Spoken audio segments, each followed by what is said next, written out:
Welcome back to Your Ag Empire. I'm Jonathan Harrelson. I'll be your host today, and we are joined with Dr. Roland Scooter Sanchez and Dr. Adolfo Sanchez, both representatives of Red Dock Farms, and it's going to be fun today. We're bringing in a rare intersection of old school ranching wisdom and modern science. A dentist by day, a doctor by day, but also devoted to the farm and ranch that your father started. This family is in New Mexico. They've got roots that run deep and have been there for a long time. So welcome to Your Ag Empire. I'm glad to have both of you with us. We're excited to be here. We're going to jump into Red Dock Farms history, kind of what brought us here. A lot of times when we see these big ranches, how'd they get started? What were the things that they struggled with? I mean, they're the things that our listeners always want to know. And I think you guys have a unique story to tell. We do, and we're grateful for it. And we had great grandparents and great parents. And honestly, at the end of the day, we've got a great family. And that's what's been able to allow us to be in this. Our parents grew up in a time when the reality was that the only way they were in ag was strictly just by having what they needed to survive. Neither our parents grew up with much. My dad always jokes about a pig, a cow they milked every single day, 100 chickens, and a horse, right? I think that was pretty much it for Dad. Pretty simple. The old, what they called cottage farming here, long ranching history, she's going back. But as far as getting into the mainstream of agriculture and the practices we see today out of the textbook or what would you see in mainstream, that was definitely not the family. And it was antiquated. It was, like I say, it was survival mode. It was, you did things because they were done down generations. Sanchez family been here. Padilla family been here since colonial times. And late 1490s. So yeah, when Spain was still, right? Spain was still in control, but nonetheless, I think it always boils down to what's that personal story, and I think that's really, and I'll let Scooter elaborate on how Dad came across this in his medical residency program, and then just kind of blossomed from there. His mom and dad had that dream. Yeah, it's funny. My dad always joked that he got in the cow business because he went to the state fair, and we said, "What do you mean, Dad?" He says, "I had never been to the state fair till he was in high school." And the only thing been before is a county fair, but they're in the haystacking contest that he always bragged about winning because as little kids, they baled hay and that was what they did. And he said that he saw these red cows and he from Forked Lightning, which was a premier breeder in the 70s here. My dad said that one day he's going to have cattle that looked like that. And it was just a story that started in his mind at that point. And then my dad became an engineer. He's a numbers man. He's the first person in his family to graduate from college. And when he got his job as an engineer, he told my grandpa, "Hey, I'm going to go back to school." My grandpa says, "No, you're not. You're crazy. No one's ever had a job like this. You have to stick with it." And so my dad said, "No, I'm going to go to medical school." And my grandpa says, "How? We can't afford it. How are you going to do it?" And he says, "We'll figure it out." And anyhow, so my dad became a medical doctor. And one day it was John Peter Smith? Yeah, John Peter Smith there in Tarrant County and just really soaking it up. Lived in Dallas back in those days when things were going. And so he picked up a Santa Gertrudis Breeders magazine at that time. And it just really, it all clicked from those memories that he had way back in high school, the early 60s and just kind of put it together. Bought his first commercial, I think, from De Leon, Texas. Named Mr. Peanut, right? Yeah. Mr. Peanut. He always jokes that he left New Mexico with my mom. My mom was 18 when he married her. My mom was a chili farmer by trade. That's what she grew up doing. She used to actually, believe it or not, my mom actually used to run the horses and they had the Harrows, do chili. And that's what they did. And anyhow, so Dad and Mom got in the residency. My older sister, Jessica, was born in Texas and they came back and they always laughed because they saw this sign that said Santa Gertrudis for sale. They had bought the bull, but they didn't have any cows to breed to. Sure. So he says, "Well, we got to buy some cows." And he buys 4 cows from Gore's. And they had to haul them in the cattle racks in the back of a truck, didn't have a trailer. Had he bought the land yet, like that original 50 acres? No, my dad hadn't even bought the land. What was he doing with these things? So my mom's father and Grandpa Padilla had a small farm and they had chili there. And my grandparents had we're talking like 4, 10 acres, nothing. Anyhow, so they're going to bring him back. And my Dad and Mom still laugh because when they brought these cows come the first set, I think someone just sold them kind of the fiery ones. The cuts, right? They unload them off the back of a truck and then they had to pay someone to go rope them because they jumped all the fences. So if someone wants to ask what not to do, we could definitely advise you on what not to do, because we've made every mistake that exists in this business. And that's why we're excited to be where we are today and have changed that into a program that's very successful, very productive, and feeding America. And I think if we really go back to it, the way this was built, and Dad was an engineer, my mindset and training position, yeah, there was a few calamities in the initial get-go, but he always actually had an analytical plan to putting things together. He was the first one to pioneer Indo-5 free fescue here in the valley. First Laser one level. to do laser leveling. Concrete ditches was a big area here, working with NRCS. The Santa Gertrudis made sense for the high desert climate. He was the first one really to pioneer pole genetics out west, and really was one of the first ones to champion. And you see this in the Boss Indicus as a former Santa Gertrudis president for the last 2 years, made a really big emphasis on selection for fertility at a year. That was not heard of back in the 80s. You talked about Brangus, Santa Gertrudis, Beefmaster, Brahmin. It was just, they breed when they breed, son. And that was kind of what it was. And they'll last for however long, eons. But when we really had to put a pencil to them, we had people showing up wanting to buy yearling bulls. It's like, okay, we need them ready to breed and we need the horns bred off them. And that's what they were looking for. And so listening to that consumer early on, we were out here on the outskirts. We had to sell to our neighbors. We had to sell to commercial cattlemen. And so we adapted really quickly and cleaned up the underlines really quickly. Prep use control, it was a no-go here. If that thing was not where it needed to be, there was between a frostbite and cholla cactus, there was no forgiving out west. So we really, by design, early on, made some of those improvements and adapted, got into gain testing in New Mexico State, just really were progressive in regards to data collection. And back in those days, before you had a whole herd reporting, Dad was registering 100% of the herd, right? It was not. I think a lot of times people like, you really don't have to register 100% of the herd. He's like, how am I going to get the data? You know? Yeah. There was a lot of things that my dad did probably starting in the 90s that had nothing to do with the breeds. About by 95, my dad and us really started focusing on what the industry was doing. And that's what started changing our direction where we were going. So the turning point, Cherokee General, where does... So Cherokee Ranch is, Tweet Kimball was a founder of Cherokee Ranch there in Sedalia, Colorado.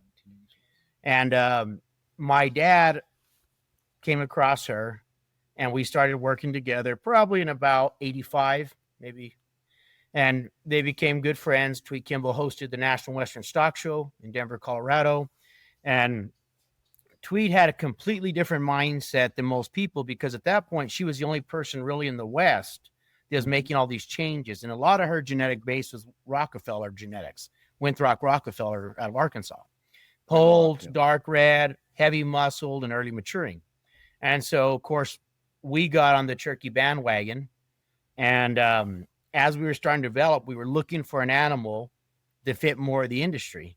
Believe it or not, she used to have these big field days, and my sister picked out Cherokee General at the tour day. They used to have a big field day before the big sale and the gala party at night there.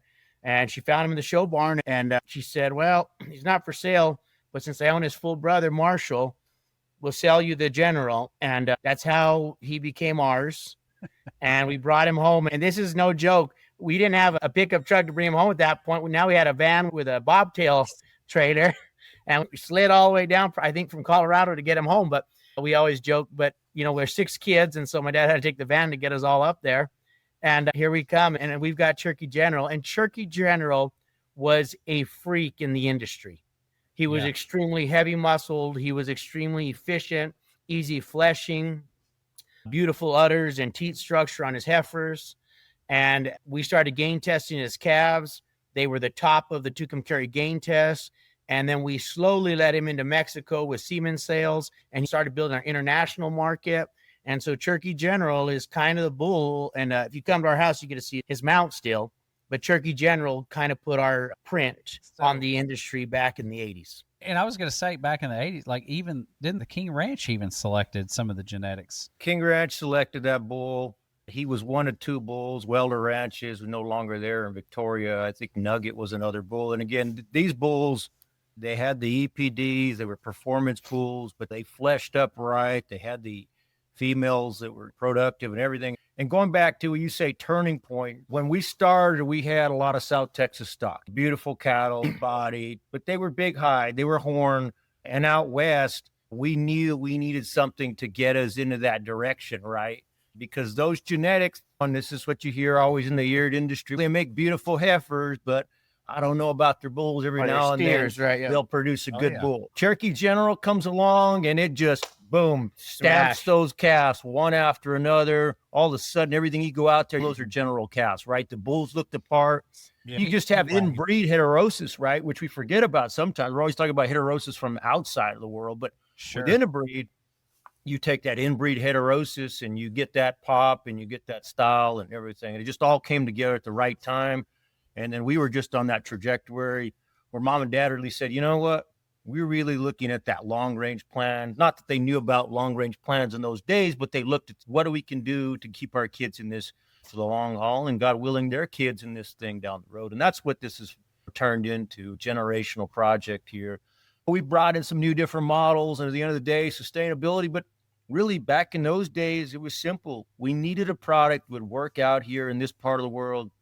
We needed a product that we could sell outside of New Mexico. We were able to, all of a sudden, we became producers into Mexico, and it was just people. Guatemala. I just got a video of some old Cherokee genetics last week that was down in Guatemala. So it's funny how the footprint started growing. And almost any ranch that, kind of grows will always tell you there's one animal that kind of changes. And with that same mindset, it was just build off that, right? And so when things got flat in the late 90s, 2000, by the time we took off to college, and we had developed pretty good domestic bull market, but we knew we needed to stay competitive. And Scooter got on board with, was it Milliken? Or where did you start with Cherokee General calves out there? Yeah, we won the feed efficiency test. Yeah, that was our first grow safe test, believe it or not. When it just had come out, right? We had done these gain tests from California to New Mexico, and we'd won all of them, right? But it's okay, great. Now what's the next standpoint, right? I'm trying to think timeline wise. Like in 2002, you guys, the partnership that kind of changed everything, that whenever you guys met John Jocerin with Aztec Feeders. No, that was in the 90s. I think it was a little bit earlier in the late 90s. Yeah, essentially in the 90s, as we were expanding, my dad started getting into this idea, well, we're selling so many bulls, but what about a buyback program for these calves where we can direct market these calves? Sure. And so Tito Morales, who has passed, but a good friend of ours, and John, he worked for Aztec Feeders. Somehow, him and my dad crossed paths, maybe at a bull sale in El Paso or something. I can't quite remember the deal. Uh-huh. And they start working together and bring in John Jocerin and his father. And John starts working with us and says, well, hey, like, we're open. Why don't you come work with us? And at that time, Aztec Feeders was Arizona, Texas. Yeah, I think at that time they were the 5th largest privately owned feeder in the United States. They were feeding 1.2 or 1.5 million head.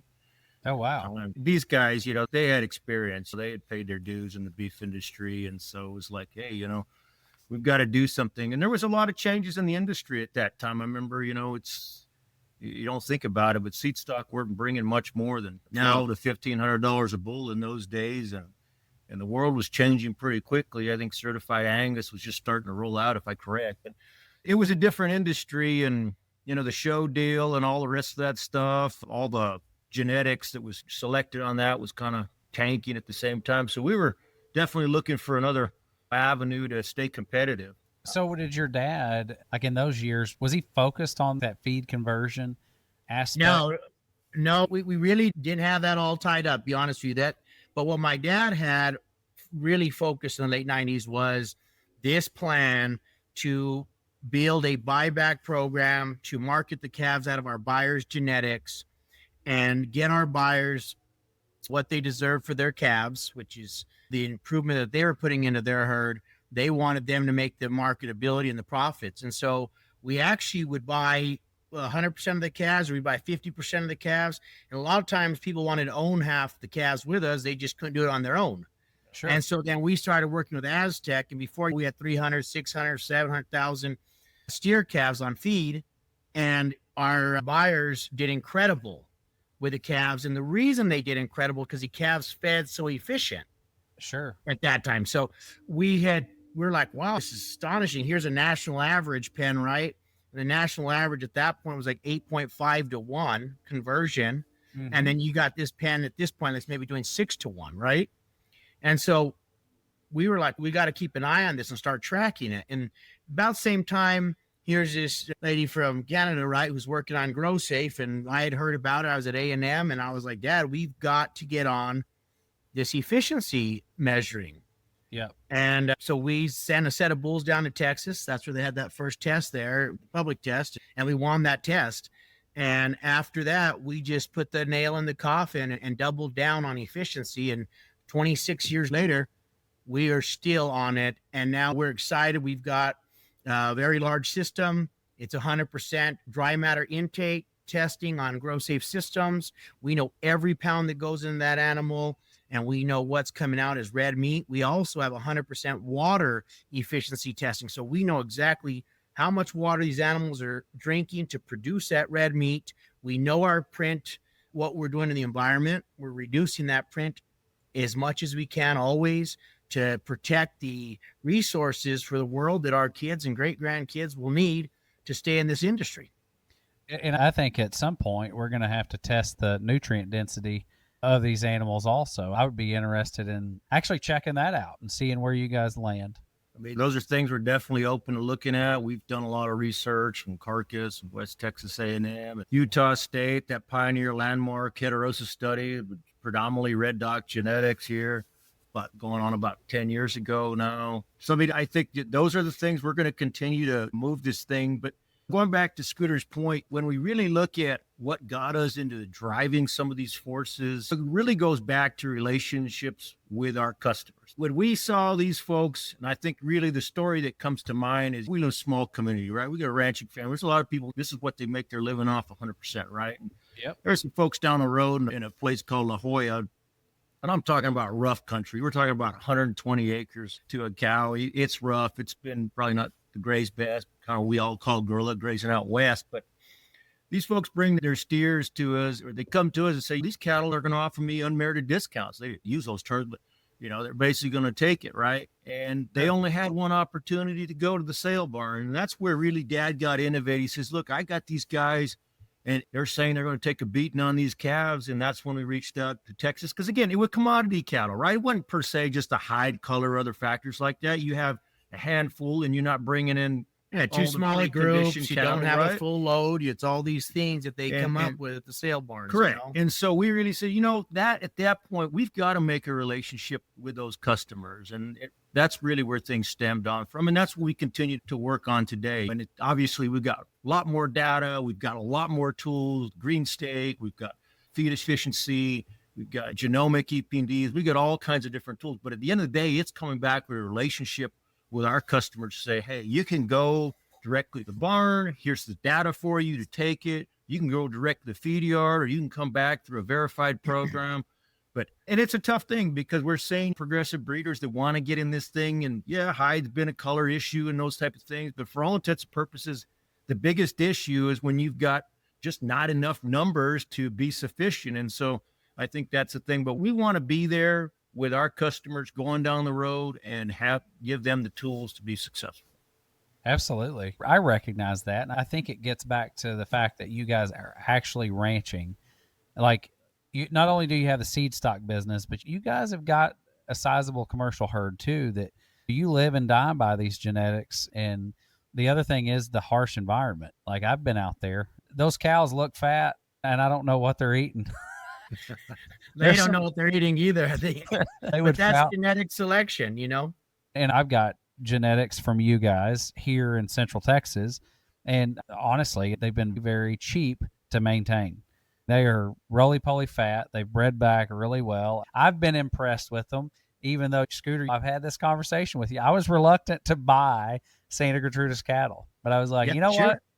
I believe in you guys. I believe in your family. And I took a shot at it, and it's been great. And the thing is, it's really the program. And I tell people this all the time. In today's changing world, it's not so much the breed or the location or the environment. It's the program. And it's what that program sets as their priorities. And we've got a base of Santa Gertrudis. We've got Angus cross. We have Hereford crosses. We've got red Angus crosses. And we have a combination of genetics. And it does not matter what cattle we have, in which environment. Our expectations are the same for any of them. And that is to be efficient in our country, be fertile, number one, produce a calf that essentially is 50% of their body weight in the environment, breed back for us, and then produce a carcass that's hung on the rail with that calf that makes the American consumer happy, excited about what they're eating, provide a protein that they desire, and a tenderness that they enjoy. Absolutely. It's as simple as that, and it sounds easy, but there's a lot more behind it. Well, especially if you don't have knee-high, belly-deep grass and all the commodities sitting around you. And even then, if you had all those things, could you even improve further to make things more efficiently? And we do see that because we've got genetics going into some of those markets, into Florida, into some really great places in the Midwest, and they're looking to say, hey, we've got all those things here.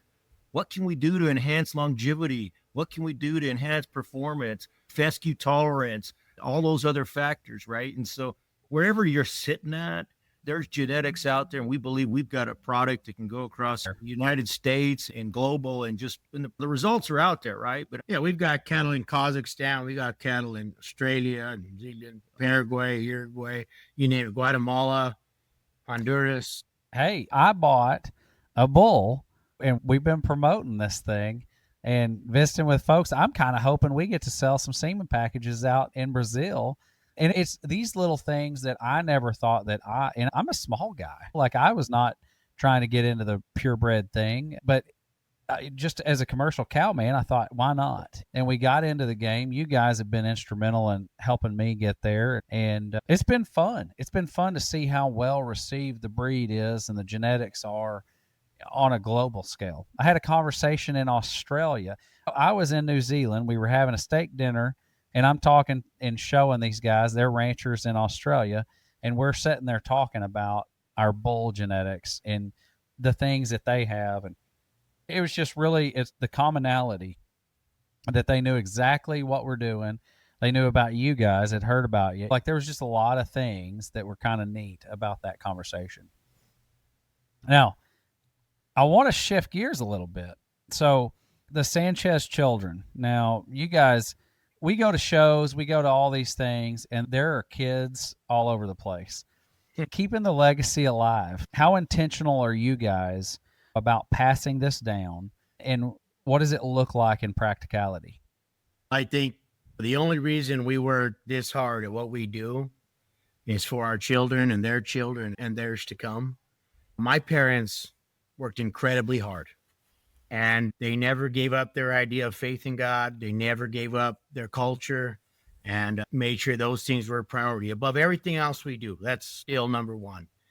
And we're fortunate. We've got 13 grandkids under 11 now. Mm-hmm. So, and hopefully there's still a bunch more coming. There's a tribe, and you're right, everywhere we go, they're there. And in agriculture, it's one of those deals. It's really, really easy if the kids are involved since they're born. And let me go back to you guys. So you two, and Alicia, Florian, you guys, brothers and sisters, you all get along. And I think, what I see for large farming and ranching enterprises, if it goes down to success or failure, the one thing that I could contribute to success is that innate ability to get along, to toe the line, and know that we're building something more than just ourselves, and then having that family support. And I think the other thing is you guys do structure family meetings. When you guys get together and have a true blue meeting, we're going to talk business, and there are disagreements. But when you come together, you guys walk out of there and nobody's bad mouthing the other. Like, you're all moving together. Yeah, my mom had a rule since we were born, and it was just pretty simple. Any argument, any problems we have happens at this table. Of course, that's the kitchen table. In agriculture, every business decision, every life decision happens at the dinner table. But at our dinner table, my mom says it doesn't matter what gets let out here at this table. But Yep. the second we step away from this table, we're on the same page, and that's all there is. And that's how we grew up, and that's how we've continued to move on. We, in a lot of hands with all the different companies that we run now, we do sit like a board meeting some days and we feel like that. When we walk out, we're still all brothers and sisters, and we all know at the end of the day, without each other, we're that much weaker. And I think, we've been fortunate. We've met a lot of people along our journey here in agriculture and ranching and farming. And truth be told, the majority of them have been the same folks, generational families that have been in this thing. And they've been pretty honest with us about the mistakes they've made and the challenges, some of them from bankruptcy, to all the challenges, the heartaches and you have in business, right? We model ourselves. We've got a lot of alliances that are family-owned businesses. From who we deal with, equipment to our feed, to different factors like that, right? And we want to have a culture and clear understanding in that regard. So I think we've been partnered, fortunate, like John Josserin, that's generational family, the Aztec feeders, New Holland dealers support out of Kansas, right? Those are generational families. We have those conversations. I mean, we're local here. We've got great local support here. And so. And you're right. It's not always easy. I mean, people, I hear them complain all the time and say, oh, you don't know how hard it's working in family. That's all I've ever known.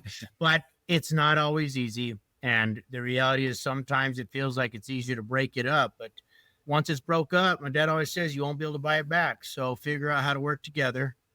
And we have built structures that will protect us and protect the next generation. And we've got great friends like yourself and Brent Sadler and folks like that have helped us in the last decade make sure that what we are preparing for is quite a bit down the road so that our children can continue to grow these operations. Yeah. And one last thing, you talk about that entourage of kids, and I'll just go back to that real quickly. Yeah. We have developed a youth development program within the ranch, and I know this is a tough thing, and it's a painful place for a lot of people. But sometimes, that's a tough place. We've got to say, okay, realistically, this is a youth development program, right? We're passionate about showing cattle. We're passionate about doing this or that, whatever. But okay, we know what it is. We know what it fits in this metric. And what are the basic core things we're looking to educate these kids? We're looking to give them a work ethic, responsibility, pride, self-confidence, right? And so looking at those things, that's key, right?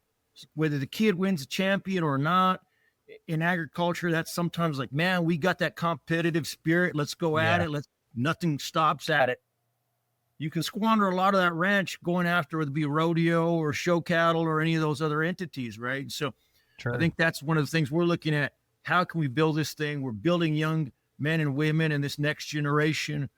We've got the opportunity here for them to go on, and hopefully their children go on as well. So doing it in a responsible as much matter, but at the same time, hey, you guys can have a little fun and do this at the same time. I love the fact that not only are you guys training them that way, but it's kind of like Alicia and your mom having that family meeting with the kids. Like they had their own little board meeting. And I love that because those skills and those things that you guys are teaching them there, doesn't matter how big or little the decisions are that they're making right now.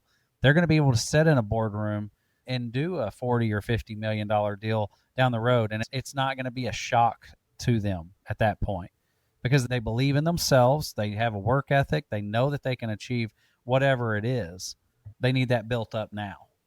So, guys, looking forward, where do you see Red Doc in 10 years? We ask ourselves that every day. But our goal is to double in cow size.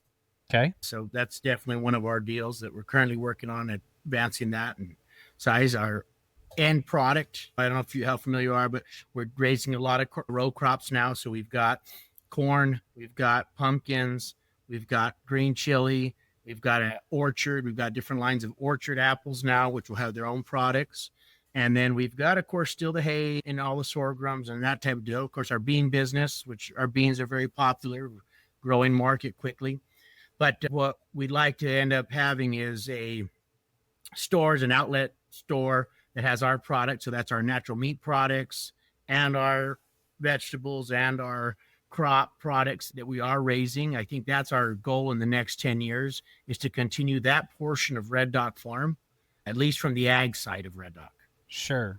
Absolutely. And I think to elaborate on that is any vision and growth plan you want to look at, okay, yeah, we get to a certain point But we also could have done things a lot differently had we started from the inception, right, with fiscal more responsibility at the same time. But as we all know in business, when that ranch comes up next to you, it ain't coming up again, right?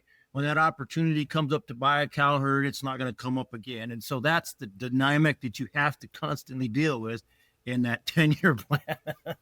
Sure. Right. Absolutely. So a lot of our listeners, they're, like I said, they're from all over the U.S. With the Santa Gertrudis is the heritage breed, but it's not what most commercial producers reach for. Why should a cattleman consider this breed over an Angus or a Red Angus or a Sim Angus? What would you say to that? I think there's three main reasons that a person would say, hey, why am I going to bring in Santa Gertrudis when they don't know Red Dog? If you know our program, I think we can stack up a lot of things in your cart, and I think you'll buy, and you're not buying Santa Gertrudis. You're buying our program. You're buying a bull that fits exactly that. But let's say someone new that's just saying, why these Santa Gertrudis, right? Yeah. I think the only thing for you in the cattle market that exists today is heterosis and hybrid vigor. That's it. Yeah. Protein costs the same, feed costs the same, all these different trades, right? And as we know, the Santa Gertrudis provides a very, very high level percentage. Yeah, you're going to crank upwards towards 25% enhanced performance with it when you enhance the heterosis plus the hybrid vigor with the Santa Gertrudis cross on Boss Taurus cattle. That'd definitely be number one reason to come in, if nothing else. Yeah. Yeah, I have experience with Red Angus and the Santa Gertrudis and doing some crosses there, and I've seen some really neat cattle come out of that. And it's American Red is a great program. Set these girt bulls on these Red Angus females, they'll blow your mind. Well, and you're really not compromising anything on carcass for all intents and purposes. That's the big thing, the big push. And enhance anything. In Utah State studies show that they actually decreased their yield grade on those cattle when they put Santa Gertrudis on Angus, right? And they reduced their feed intake by 15 to 20% when they did all that research at JBS on their feed efficiency. And so carcass size, if anything, went up, right? I mean, to ribeye area, right? So you're not sacrificing by coming over the fence. It's at the end of the day. And look, we understand everybody's in a different marketplace. They may want black-hided cattle. That's the value of Santa Gertrudis. You can take these red bulls, put them on black cattle. You want to get a black-hided calf, and you can put that in with the rest of them, right? Or vice versa. You can have Santa Gertrudis females breeding a black bull, keep your black hide. You're going to get more longevity, more heterosis. You're going to increase immunity, all the things. I mean, in fact, a Utah State study showed in cold hardiness, they had a reduction. Okay, Absolutely. in death due to cold exposure because those cross cattle got up and suckled. Right? That's going back to the heritage. That's not something your Red Dog just inherently put in there. There was no Santa Gertrudis Angus death loss in there. The death loss was all Angus, right? So we get guys out of Utah and they say, we want those cattle to get up and move. They got to move. Number one. Yep. That's what I think is interesting is all of the data. There was a value there.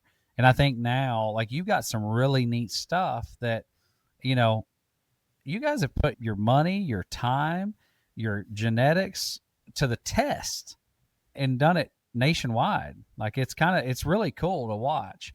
It was out of necessity. We needed this thing to pencil and to move forward and continue to progress. And you've got to have a product that you got that confidence. Those buyers coming back to you say, yeah, we're going to double down and buy. Last year they bought a bull or two. They came back with a gooseneck this next year. And we've been fortunate to have those buyers and buy into the program and keep their replacement heifers. And regardless where they started, or they might have come here for weaning weight, they're looking for carcass or they're looking for efficiency. We're not here to per se tell them how to run their operation, but we're going to give them that data to make the best decisions. And really, one of the things Scooter and I have to balance each other is we've got to keep this real world data for them. Yep. If I can give them 20 EPDs, what do they want? If it's a birth weight, well, we're going to give them a real old-fashioned birth weight and do our best job to catch that thing as soon as that calf comes out, big as our operation is. Right? If I'm a cow-calf producer with I'm going to call it an Angus Plus set of cows in Missouri, and I'm interested in something because I'm weaning off some 570 to 590 weight calves. I want to try to put some pounds on the ground, get some feed efficiency, possibly retain ownership. Scooter, if I call you guys, how transparent are you in providing any kind of data to me as a prospective buyer to maybe bring some of this information We're an open book. We really, to stay alive and build the market in our breed, in our state where we're at in New Mexico, we've not had a choice. We weren't able to play the who's behind the curtain like the Wizard of Oz, right? It is what it is. And the reality is our numbers are what they are. And now with the new green stake that's being unraveled, we're owners in green stake. We're so excited about the RPDs that our buyers will be able to actually see those numbers directly. We're talking about birth, we're talking weaning weight, we're talking about efficiency, water intake, we're talking about kill data, carcass through, and now the maternal, including longevity. We're not talking about a 3-year longevity on these cows. We're talking 7, 10, 12 years. And those cows get a weighted number for that. But some of those conversations, like you said, how does someone call and ask those questions? It's a lot over the phone and it's a lot to give in 1 second, but we're open to it and people are always welcome out to see it. Of course, the bull sale, April 11th, is the biggest event where it has everything marketed and people can see those details and get a glimpse of the entire Red Dog program. We got that online sale coming up December 1st through the 4th as well. And I think that'd be an opportunity for commercial men to, wherever they want to feed these cattle up, they want to breed them to the bull of their choice. They want to buy them bred to Santa Gertrudis and 5L Red Angus bulls. So there's an opportunity to do that, right? And so we're going to continue to focus in on those segments. And data's available on request, right? We're here to provide you guys an opportunity. And our goal at Red Dog, and you probably heard this announcements from the stand as I speak every year, those cattle, it's not to do business with you one time, right? We want to have you as a repeat customer. You bet. We want our kids to sell to your kids, if that makes any sense. No, exactly. That's the difference in having a program. Anybody can raise cattle, but if you've got a program and you really stand behind it, you're going to help those customers market their calves, find an opportunity, whatever they need. You're going to be there to help. And I think that's the difference in some of there's bulls being made everywhere. There are. Right. But you got to know who you're dealing with and what you want to work with. Let's talk about the Red Hot Bull sale real quick, and then we're going to go to the new commercial sale that we're going to have in December. So the Red Hot Bull sale, you guys started that back in 2004? That's right. Every year, April time frame. First weekend of April, always, unless it's Easter. That's the only thing that throws off. So this year it's April 11th. It's a weekend after Easter. So how many bulls do you typically have? There'll be about 150 or 180 bulls that sell this spring. Okay. It kind of depends. We've got, I think there's about 212 right now on the test based off indexes and clean through them and everything else. Probably be down into those numbers.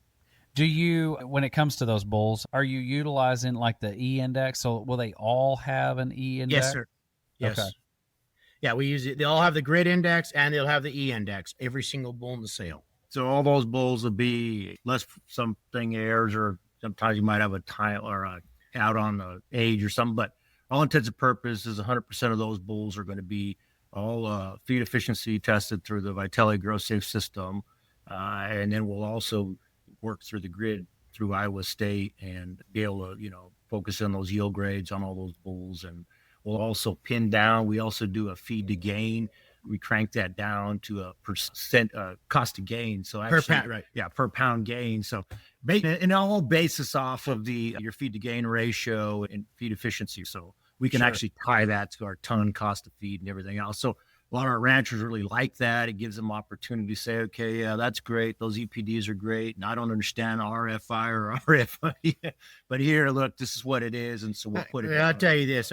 Our buyers, the commercial buyers that buy from Red Dog, know dang near more than I've ever met, because they have got to make it pencil. And these buyers sit here in these stands and they're not kidding around. They come in and they buy the best bulls. They are after the same bulls that we would use in our program. They know the data. They call us before. They've done the research. They love the index. They love the grid indexes. They appreciate the RPDs, real data, EPDs.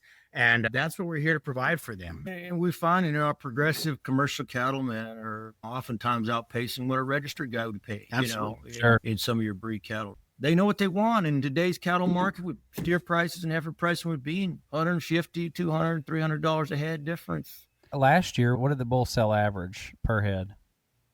I think last year they were 7,900, the bulls. $7,900. I mean, we were selling calves for $2,300 to $2,500. You're only talking 2.5 calves to pay for a brand new bull. So the numbers are so out of whack. But you're in this thing for the long haul. True. Do you have horned, polled, like if a buyer is looking for something specific?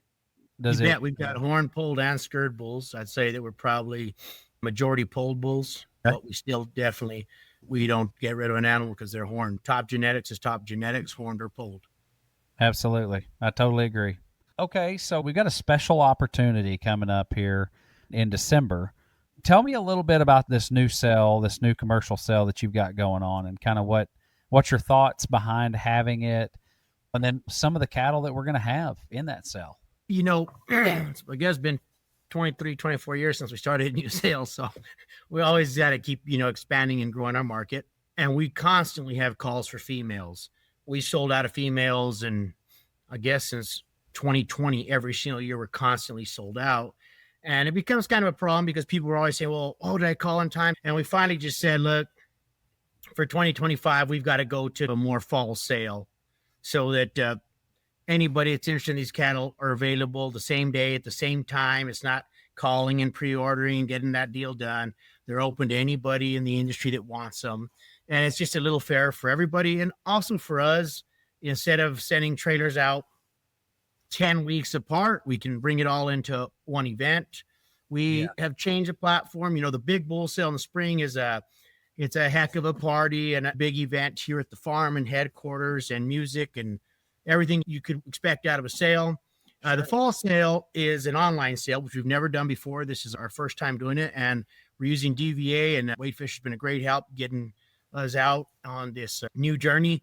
And so our goal is to hopefully get to all those buyers that we have further out in Arkansas, and Missouri, and Florida, and up in the Utahs, and in all the areas that sometimes we miss the call or don't get things out in time to, because the local people generally know when the cattle are ready and they're bought up quick. So I'd say that's one of the things. But the cattle that we're bringing in are cattle for the industry. This isn't a show sale. This isn't a halter broke heifer sale, something like that. This is groups of females selling from 3 to 5 to 10 number lots.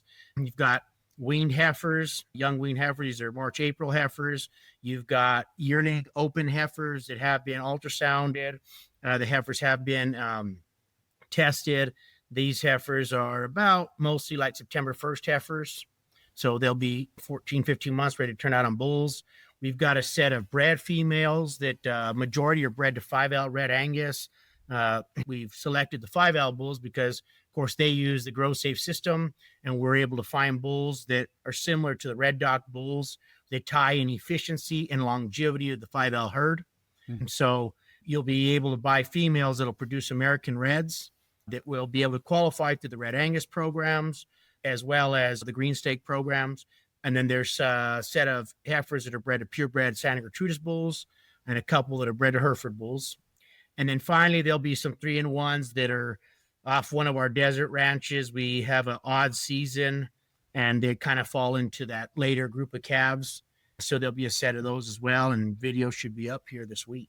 This is an opportunity, I think, for a lot of people that are wanting to get in the cattle business, that want what I consider top genetics and registered genetics, be able to get in without all the challenges and the red tape of, sometimes I think these big registered sales can be intimidating. Sure. And so we want to make this low pressure for those guys out there in the commercial industry. At the end of the day, these cattle are great quality females.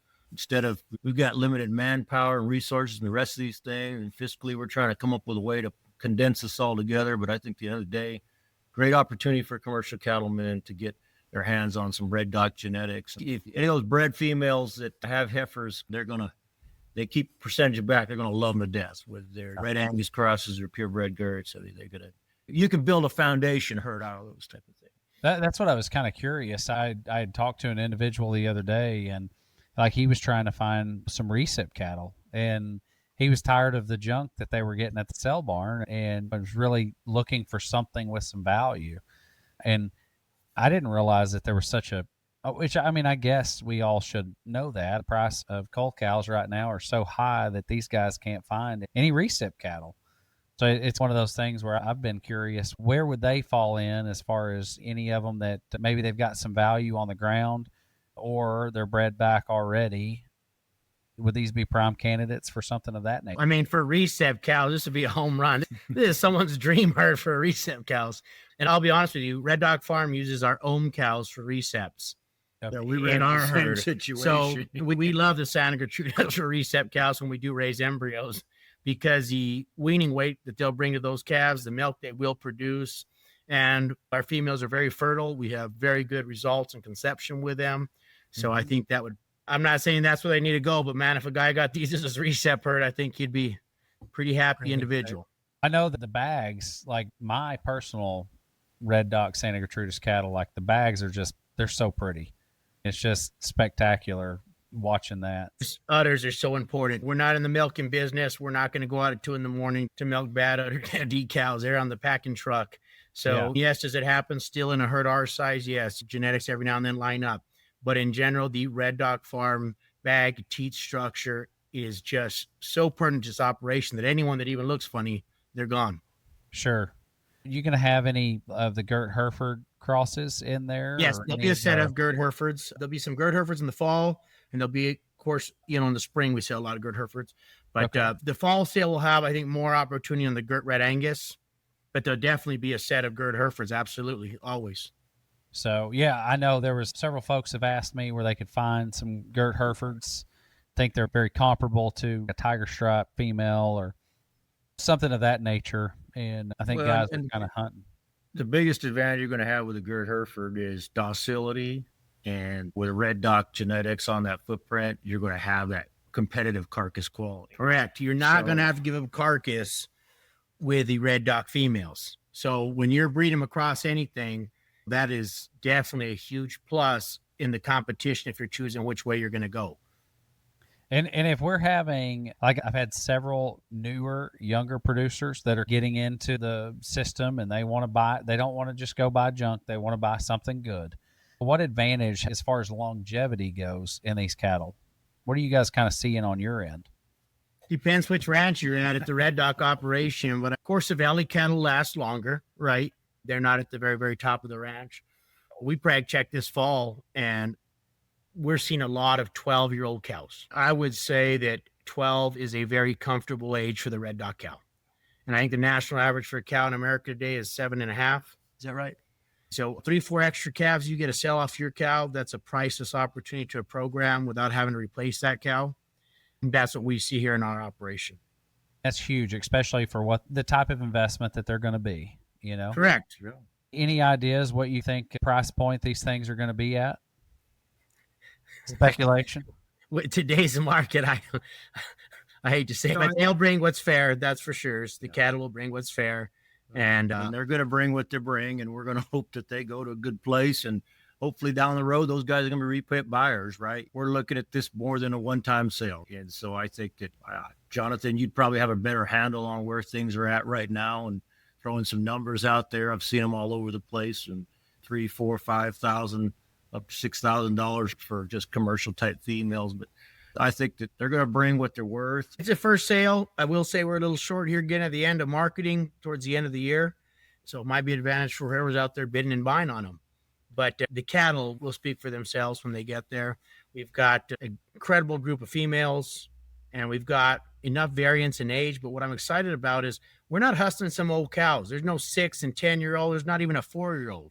Yeah, the oldest female that's going to be in there is getting ready for spring second calf. So these are production cattle. These are production cattle that you're buying that are ready to go in your program and be there a long time. I'm kind of excited. I want to include some of the video and pictures that some of our followers can take a look, because I think what they're expecting to see and what's going to be in these videos, I think they're going to be shocked. We'll get you some videos and hopefully we can get them up as soon as possible. Yeah, I think that'll be good. Well, okay, so we're right here at the end, guys. The advice that you guys would give to a young producer getting started. Now, I got to put both of you on check here. If a young rancher was to approach you today with land, capital, and ambition, but limited experience, what would you tell him? I would start by looking at this thing from the standpoint of a businessman, right? And also at the same time as put your overalls and your farmer hat on, if that makes sense for a minute. Buy certified seed. Let's start with a program that makes sense. Follow the data. And then at the same time, look at the test trials, look at the testimonials, look at all those other factors. And I think you follow those things, you're going to get where you need to be. And it's not always planting the same old conventional seed, American dent corn or whatever else it may be. You got to look at this thing and saying, hey, and again, back to that farmer mentality, Daddy was planting this and it was using all kinds of water, and we're planting this and we're using a third the water and we're still getting the production we're looking at.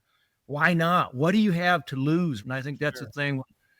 As president of Santa Gertrudis Breeders and working with our R&D here at Red Doc, what do you have to lose by saying, okay, I've got a validated product. I'm looking at this in a commercial manner. I'm looking at optimizing those profits, looking at longevity. I'm looking at retention. I'm looking at fertility and all those other factors.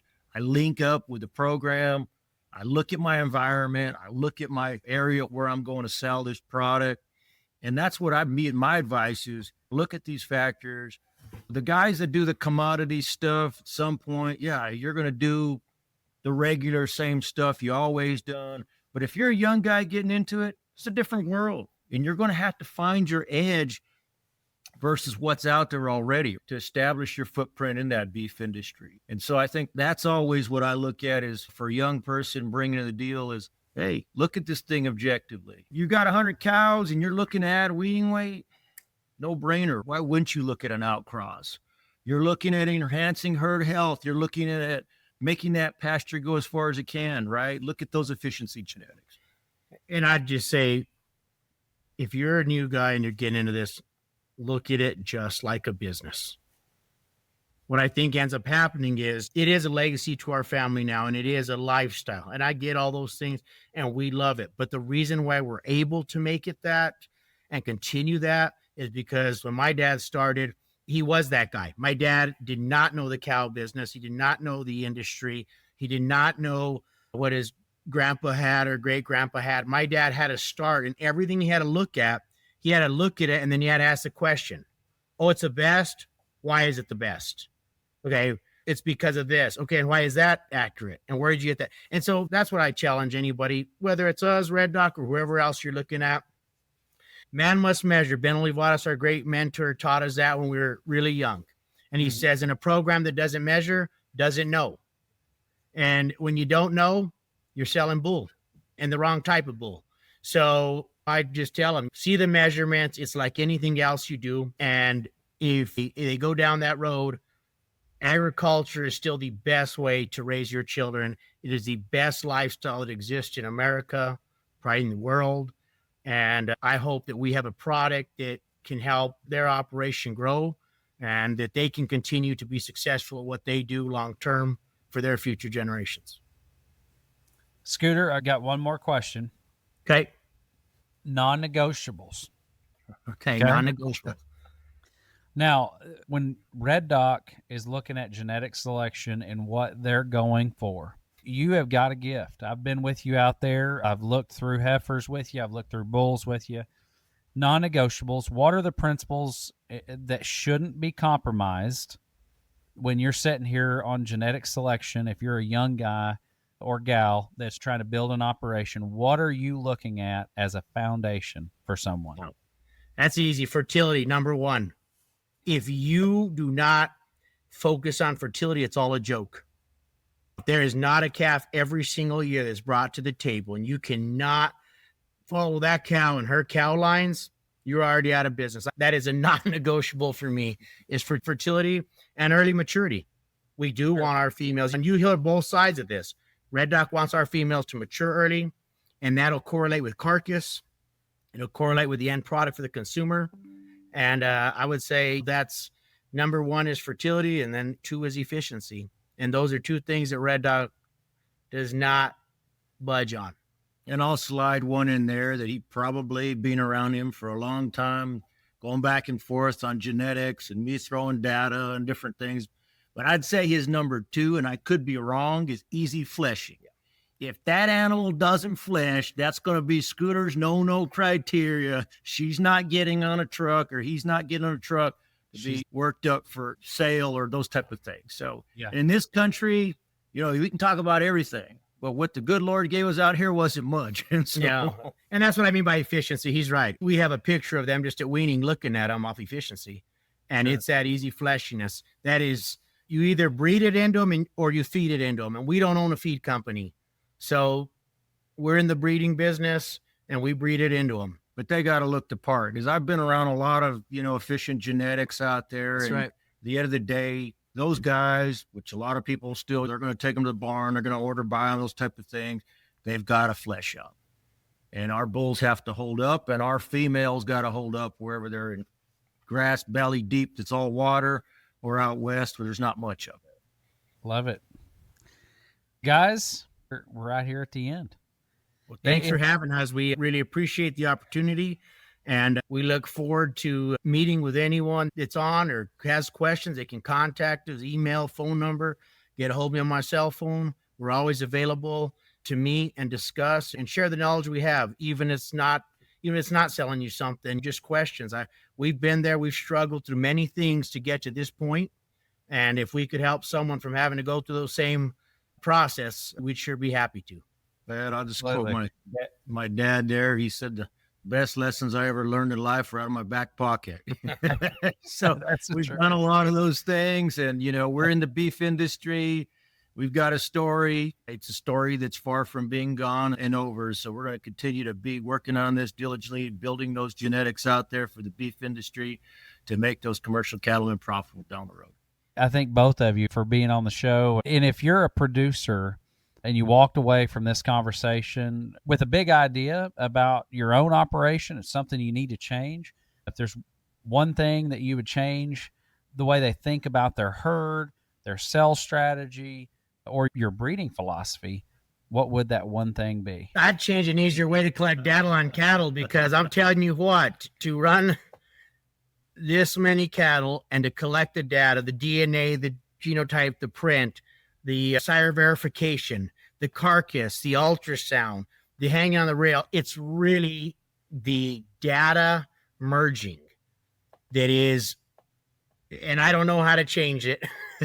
Someone will soon come up with something that's easier, but it is a process to really provide this information for ourselves so we can make better decisions to produce bulls and steers and females, but also for our buyers.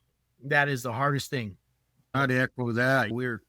If you could change some of those factors, every industry's figured out how to get these phones and make it simpler, get on your tractor, make it simpler. In the seed stock industry, we've almost created an animal and a nightmare of all the data we've collection and EPDs and this and that, whatever. So I definitely think we're going to continue here to work on strategies. At the same time, really evaluate some of these strategies. And that's been an eye-opening experience with our commercial cattlemen, saying, hey, we don't need all that. This is really what we need. I think it's important to look at that aspect, but I wish we all had a handle on more moisture, but particularly out in this part of the world. But we can't change those environments, so we just got to continue to breed the best genetics that can survive in variable genetic environments. If you listen to this conversation and you decided that you needed to reach out, or maybe you're interested in some Santa Gertrudis cattle, it would be wise to reach out to Scooter or Adolfo Sanchez. They'll get you hooked up. So guys, be good or be good.